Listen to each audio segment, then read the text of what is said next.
What's poppin', my beautiful people?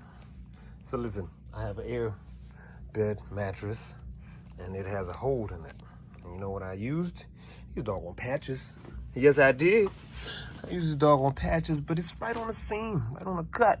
And these jokers was just not doing the job, darn it. I got more than one.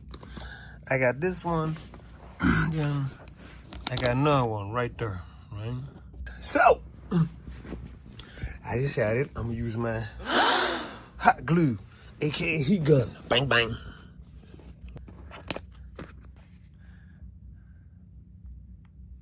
Forget what you heard. We're gonna put as much as we can. Allow that to dry. And see how it goes, Slim. You know, yeah. Now it's cool down. And that's cool down. So let's see.